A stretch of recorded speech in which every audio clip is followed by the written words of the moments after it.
Coventry City 1, Tottenham 2. Tottenham somehow advance in the Carabao Cup. They advance on to the fourth round. Welcome into Top of the Perch. I'm your host, as always, Nick Burt. Straight into it. This was awful today. Absolutely disgusting. How this happened, I have no idea. But this was a game Tottenham should not be walking away from advancing in the Carabao Cup. They were dominated all day. It's something we haven't really said much about Tottenham statistically the past, year-ish. They have their games, but they were outplayed today. They had more possession. They were outplayed today. They should have never been in this game. You can see the goals came in the 88th minute and the 92nd minute, so it's not like they got any goals early on. The first 87 minutes of this game, they looked dreadful. Absolutely awful, atrocious. Now, some of that is to be a little bit expected when you make 8 changes to your starting lineup from what we saw on Sunday, but it shouldn't be that big of a difference. It should not be that drastic. Yet it is, because Tottenham refuses to invest in key players in key positions, which leaves us just with mangled nothingness. This game, it was so disgusting. There really wasn't much that happened in the first half, so I'll just get to the first half stats just to show how disgusting this was. Tottenham had 74% possession in this first half. Zero total shots.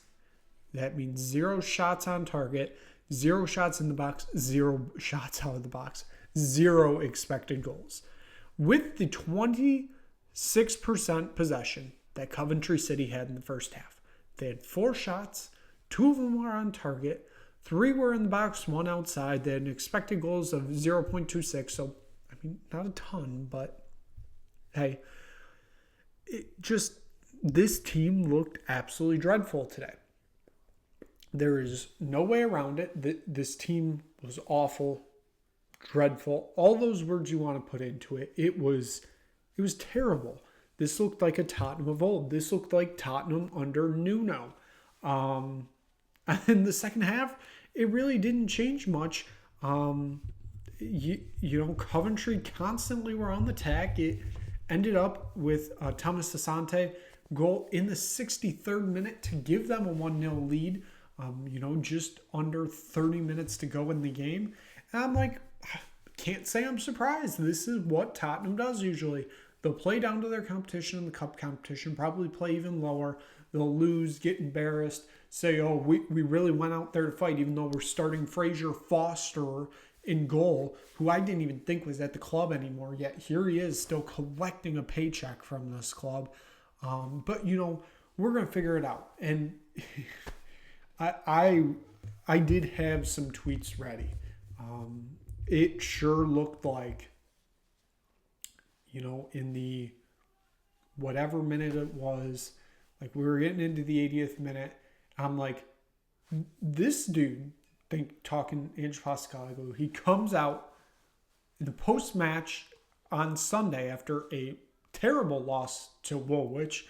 He's like, I'll stand by it. I always win a trophy in my second season. And then immediately going out and losing to Coventry, I was like, oh my gosh, my head will be on Mars when this happens. But Jed Spence, he had a great second half to this game. He was subbed on at halftime. He had a great second half. I still very much question why he wasn't added on to the Europa League squad, because,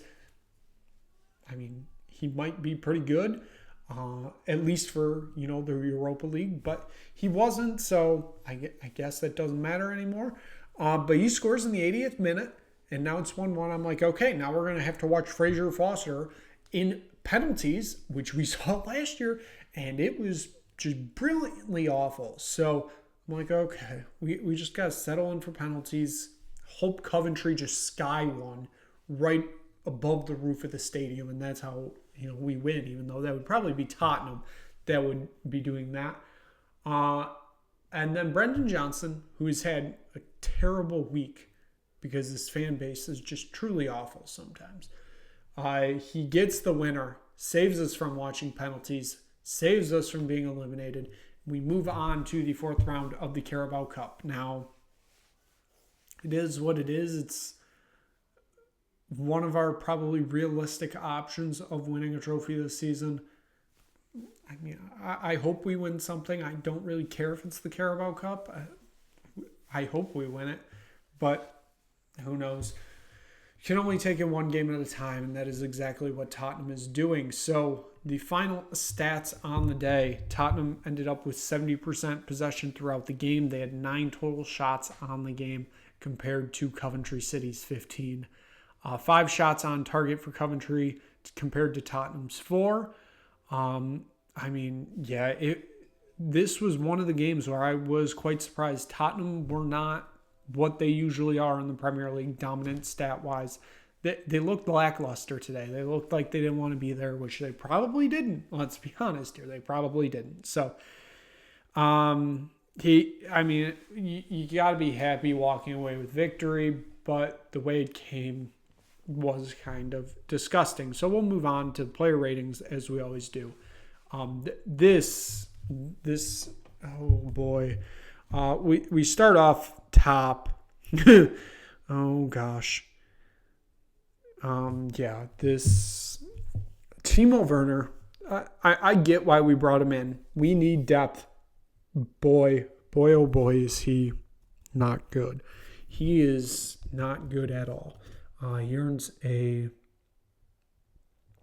5.7. That was dreadful. Absolutely dreadful. Awful day. I hope he gets it turned around. I'm just not convinced it's happening. So there's that. Solanke earns a 6.8. Another not stellar game from him. That's definitely not the best of starts, as a Tottenham player. You're not really getting much out of him right now. Obviously coming back from an injury a little bit, but still a little bit worrying. Odebert, I really shouldn't even given him a grade. He got subbed off in the 18th minute with an injury. A little bit worrying with that. But he didn't do anything to not hurt himself. So he earns a 6.0. Bergvall, I thought he was one of our best players in the midfield today, yet he is the one in the midfield that gets subbed off in the 62nd minute. He earned a 7.4. I believe this was his first start at Tottenham. I personally thought he did pretty well. I know some other people weren't thinking so. I think there's a lot of potential there, and that's what I saw today. Hopefully he gets more starts, especially with the Europa League starting up next week. And only I can hope that things start, looking better for the youth because, we're still trotting out a lot of, the first team out for a cup competition on a Wednesday night in Coventry. Bentancur, I thought he had I think it was his best game this season, which, up against championship opposition, not a great sign, but it still was the best we saw of him this year. He earned 7.9, got an assist today. Thought he looked pretty good. Sarr, 7.3. It wasn't awful. I think he was the weakest link in the midfield, but it's still, he didn't have any terrible decision-making on the day. Back line, even though, it's a back line that has never played together, I thought they did pretty well today. Udogie earns a 7.6. I thought he had a much better performance than what we saw from him on Sunday, even when Spence stepped up into his spot after the half. I thought he did pretty well with this back line. Ben Davies saved this game from being 1-0 earlier because Foster is sometimes just out of his world and decides to go out of the box to try to punch a ball away. And then that ball gets deflected into the box and there's a wide open net and Ben Davies is there to save it. from being 1-0 in the most Tottenham way to Coventry. He earns a 7.8. I thought he had a really good game today. Dragishin earns a 7.3. I didn't see a ton from him today. I mean, nothing worrying, so that's fine. He earns a 7.3. Archie Gray gets his first start in a Tottenham shirt, although this is not, his preferred position. I think he's more of a midfielder. He still did pretty well on the right wing, earns a 7.6. And then Fraser Foster, I didn't think he was still at this club, but also I figured he was still at this club because we didn't bring in another goalkeeper this summer, which is absolutely insane with the amount of matches we're going to have this year. The fact we did not bring in another goalkeeper, kind of crazy.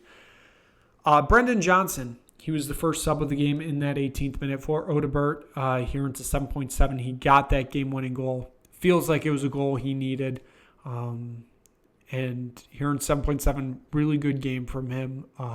That score definitely did get bumped up, though, because of that goal. Jed Spence earns my Man of the Match award. He gets an 8.1. He had the game-tying goal in the 88th minute. I thought he did really well in the second half. He really showed why he still is here at Tottenham, I think. I thought he looked really good today. Again, I wish he was a part of the Europa League squad because I think he would do really well in the Europa League, especially, rotating players. I think that would be really good for him, but here we are, and he's not a part of that squad. James Maddison, he comes back to Coventry City. He was born in. I know he played for Coventry City, earns a 6.6. You got a yellow card on the day. I mean, when you're getting subbed on, I believe, the 62nd minute, you're not going to do a ton, but, it's still a decent amount. Son really didn't do much coming on for Solanke. He earns a 6.6. And then Kulusevski, kind of the game saver of this game. When he came on, it felt like everything really changed when he was brought on for Timo Werner. He earns an 8.0. He had an assist on the day. I thought this was one of his best performances on the season. So hopefully things are starting to turn around for some of these players, and we're going to start seeing better performances from them coming up very soon. So given that, we are through to the fourth round of the Carabao Cup. The draw is next Wednesday because we have only played half of the third round games of the Carabao Cup because the other teams in Europe right now, the Champions League teams, will play next week since Champions League is this week. Europa and Conference League are next week. I don't know. But that does mean Tottenham's European journey starts next Thursday. But sooner, it is going to be Brentford on Saturday at home. It's going to be a tough test.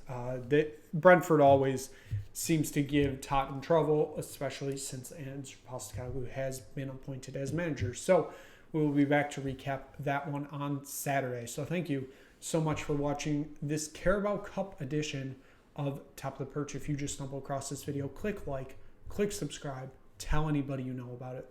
We'll be back Saturday to recap that Brentford game. Hopefully we come away with only our second 3 points of the season in the Premier League, but knowing Tottenham, probably not. So thank you so much for watching. We will see you again soon for another episode of Top of the Perch.